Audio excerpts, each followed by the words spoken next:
today I will be speaking on the truth about purebreds and why you should never buy a dog.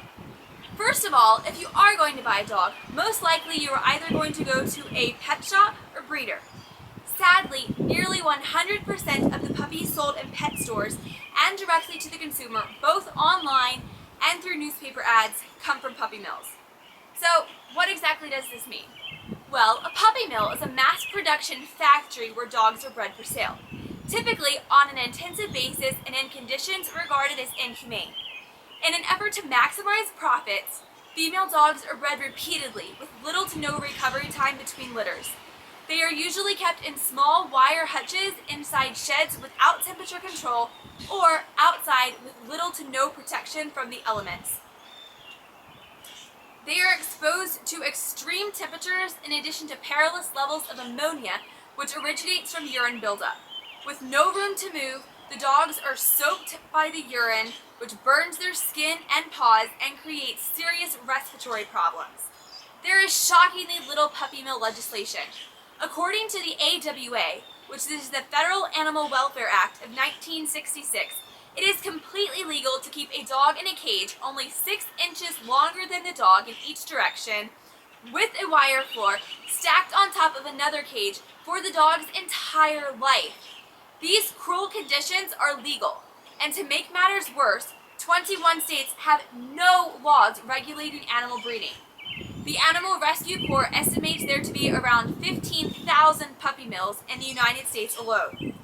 So, let's say you've done your homework and have found a reputable breeder that genuinely cares about the welfare of their dogs.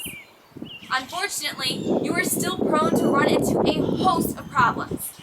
Many purebreds suffer from the ill effects of inbreeding.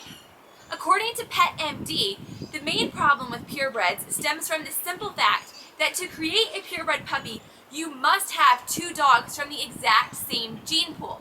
This gene pool is already very limited, but many breeders will use dogs from the same family when breeding. The European royal family ran into a similar problem.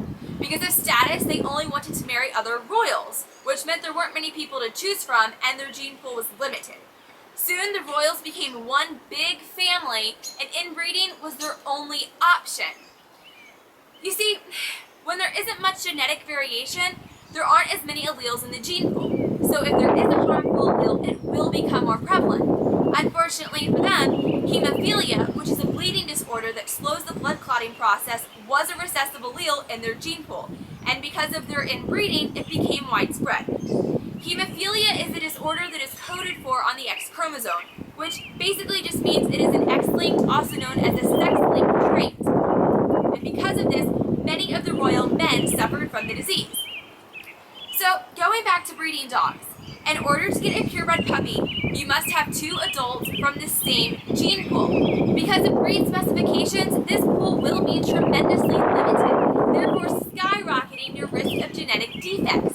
Common defects include, but are certainly not limited to, an increased risk of cancer, tumors, eye and heart disease, joint and bone disorders, skin, immune system and neurological diseases, and even epilepsy.